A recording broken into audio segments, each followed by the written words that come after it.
Are you getting frustrated on trying to buy a home with multiple offers, thinking you'll never win a home? Are you out there competing all the time in a seller's market? And there's multiple offers and it's just really tough out there? That's what this video is all about, is helping you win multiple offer situation when buying a home.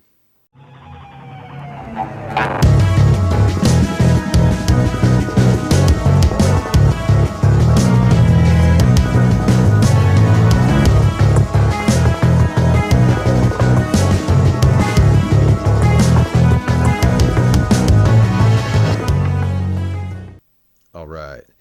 So, first of all, let's go back in history a little bit and talk about how we got here.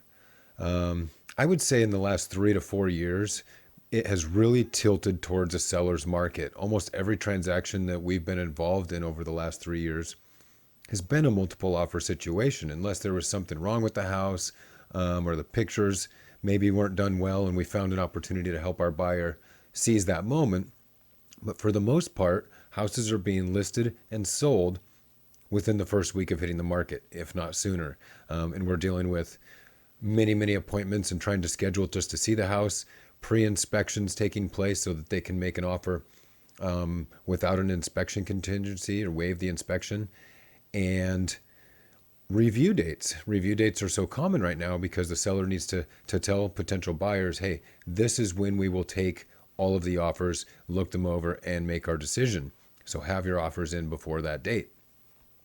So that being said, it is extremely competitive and very important that you work with a seasoned pro who's familiar with multiple offers and can help you utilize some of these strategies I'm going to outline here to win multiple offers. I've spent about 3 years curating this list. It started back as the home buyer cheat sheet in 2017. Where I had about 5 steps from pre-approval, pre-inspection, the escalation clause, things like that, to where we've evolved and we are needing to take even more steps to win multiple offers. So let's work in reverse from number 10 to number 1. The very most important thing, number 2 and number 1, will be at the end of the video, so stay tuned.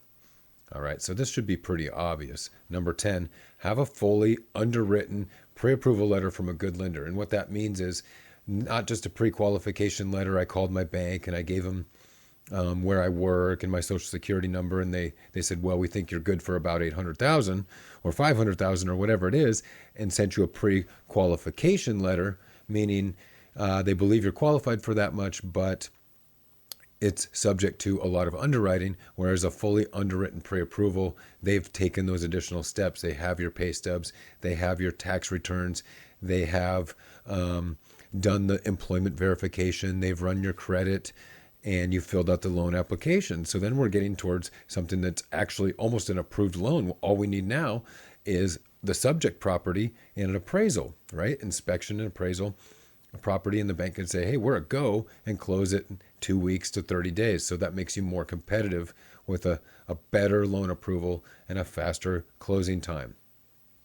Speaking of fast, you got to get in there quickly, right? As soon as the property hits the market, move quickly, get inside the house with your agent, and maybe it's an open house, but get into the house, talk, ask questions, and you really do have to tour the home in person, because anytime I get an offer from another agent, I immediately check and make sure they've seen the house. If the buyer hasn't been in the house, well, we have an extremely high risk factor of the buyer getting cold feet when they do see the house or they do an inspection.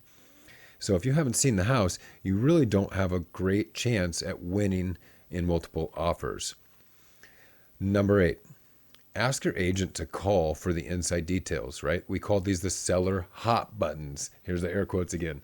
And what that means is, let's find out what's really important to the seller. Mr. Seller or Mr. Listing Agent, besides money and ultimately the bottom line, what's really important to you in this transaction, and in a contract? Do you want to move sooner? Do you want to stay longer? Do you have certain items that you want to take with you, or things you must leave that you can't take with you? Things like this, where we can help accommodate the seller in order to win. Let's go to number 7, mortgage broker. Ask your mortgage broker to call the listing agent. And why is this important? Well, The listing agent's got your offer, they have your pre-approval letter, they have your earnest money check, they got the pieces that everybody else has handed in. How can we set ourselves apart? Listing agent calls the agent, obviously, hey, did you get our offer? Mortgage broker calls the listing agent and says, hello, I represent Mr. and Mrs. Buyer, and I just wanted to reiterate their approval and that we've gone through this much of their underwriting, blah, blah, blah, and we really believe that we can see this through, and we like how we feel about this whole transaction. Thanks a lot. And so that goes a long way, right? This is another piece of credibility for the buyer to the listing agent and the seller, where not only do we know they have a good approval, but we know who to contact if we have any questions because we've already spoken with them. We already have their phone number. So that's a big plus. Number 6, be sure your offer is typed up and your agent's a local pro, because professionals do things in professional ways and listing agents want to work with other professionals and they don't want some sloppy offer that's written up and scanned in or had a picture taken with your phone by the agent and emailed over. This should be done like in a DocuSign, AuthentiSign transaction program where it's typed up, you have clean signatures, all the pieces are together. It's very easy to read. And here's why I think it's important that your agent be a local pro. Relationships matter, okay? And in this business, that might be what puts you over the top when it comes to a local listing agent selling and going, hey, we know these agents and that they will see their transaction through. They don't make offers that they don't intend to see through. They represent quality clients and we know who they are and where their office is. We feel very good about working with them. Now, that doesn't supersede the best price, but if we have offers that are close in price, close in terms, sometimes it comes down to who you're working with. And as a listing agent, that means choosing the most qualified buyer and choosing the most qualified agent to represent that transaction and see it through to closing. That's how we eliminate risk for sellers, and that's how buyers win multiple offers. All right, we're getting into the top 5. Number 5, write a personalized "We love your home" letter to the seller. If you can't do that, then you shouldn't be engaging in multiple offers on this house. All right. You should be able to specifically write down why you love that house, where it is, what you love about it, and how you can see yourself living there. This is a good test for whether or not you should be making an offer on a home too. If you can't write the "We love your home" letter, then I think it's time to pass, especially when things are going at such a premium, right? If there was a discounted house and you kind of like it and you feel like we get a great deal, that's different. But right now we're talking about $25,000, $50,000, $100,000 over the asking price. You better be all in. Number 4, submit a non-refundable earnest money deposit. Okay, there's 3 pieces to every transaction, really. There's the purchase and sale agreement, also known as the contract. There's the earnest money check. And there's the pre-approval letter. Almost got those. Almost forgot there. Anyways, the earnest money deposit is typically refundable, and it really, the contract leans towards favoring the buyer getting that money back, right? If we fail the inspection or choose to walk away, if we don't get our financing or lose our job, things like that, the earnest money is returned to buyer. The transaction is terminated. No penalty. A buyer can make their contract stronger by saying, we won't ask for our earnest money deposit back. We won't walk away. We are doing an inspection, or maybe we're not doing an inspection, but either way, this is a non-refundable deposit. We feel that good about this house. We're willing to take the risk. Now, how much is it? Earnest money deposits vary. There's no set amount. Usually it's 1% to 2% of the selling price. So if we're talking about a $500,000 offer, you may be talking about a $5,000 risk as a buyer, saying, we'll put a $5,000 non-refundable deposit down, and if we walk away, Mr. and Mrs. Seller, you get to keep it.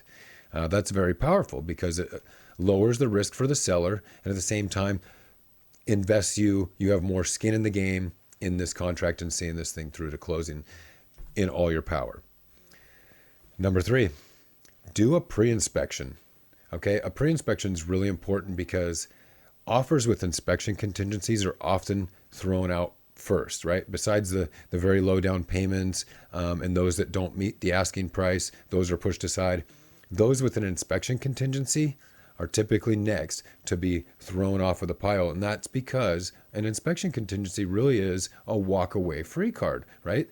With an inspection contingency, you could do an inspection or you could not do an inspection, but within that time period, which is usually 5 to 10 days, you can walk away for any reason and keep your earnest money deposit. So that's a lot of risk to the seller when they've got 10, 15, 20 people that might want to buy this house. They're looking for somebody that won't walk away. Do a pre-inspection, find out everything you can about the house. That way you're comfortable making the offer without an inspection contingency. Now there's a couple other ways people are doing this. Obviously there's the full, I'll risk everything way. I don't know anything about the house, but I'll waive my inspection anyway. Not very smart unless you have a lot of cash or you're really handy. The third way is a seller's pre-inspection, and this is pretty common now. The seller will have a pre-inspection done on their behalf, make that available to potential buyers to look at and choose if that's good enough for them. If they find everything, they see what they see in the seller's copy of the pre-inspection and say, you know what, based on this report, we're willing to waive our inspection contingency. We know what we're getting and make an offer as is. That's just as good. That's very powerful if the seller's inspection is good enough for you. Here comes the top two. I'm glad you stayed tuned to watch. You got to know these two. These are the top two ways that we have won multiple offers over the last couple of years, and this is how you're going to win them this year. Use an escalation clause. Some people say, well, that's too much paperwork or agents don't like those. Nonsense. An escalation clause is one page to the offer, and it kind of works like eBay, where it automatically increases your bid based on what you write on that form. So let's say the house is $500,000, but we're willing to go to $550,000 and beat any other offer by $5,000 with a max of $550,000. So here's how it would work. We'll write the offer for the asking price or more if you want of $500,000. We'll include the escalation clause, and it says, if there are competing offers, apples to apples kind of offers, will beat those competing offers by $5,000 up to a max of $550,000. So if the seller has those other offers in hand, let's say they have the next highest is $535,000, they could use your escalation clause to help you beat that offer by $5,000. That would set your price at $540,000, and it would be within your max of $550,000. And you would be under contract to buy the house for $540,000, and you will have won multiple offers.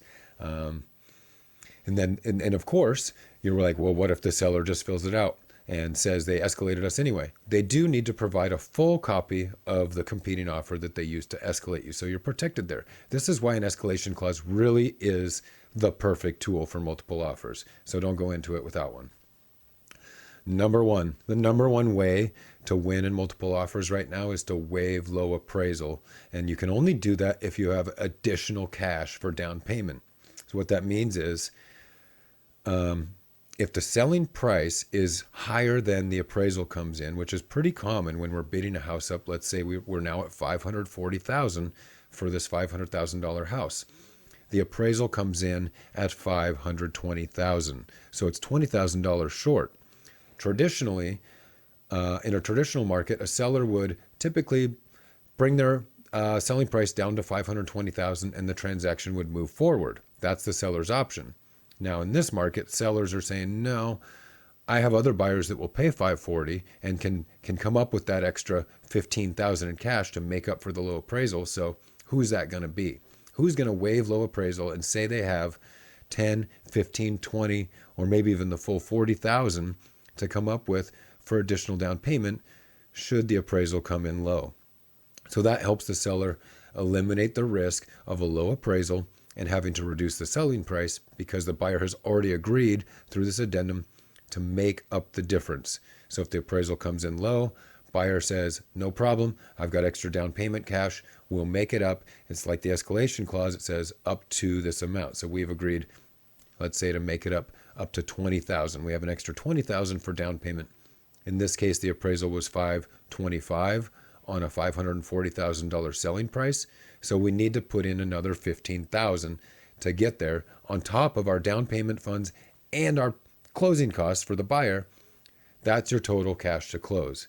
So waive low appraisal by using additional down payment funds. I know that one's kind of complicated, but that's why it's the number one tip, right? Not everybody knows how to do this, how to write it up like this. If you have more questions, reach out to us.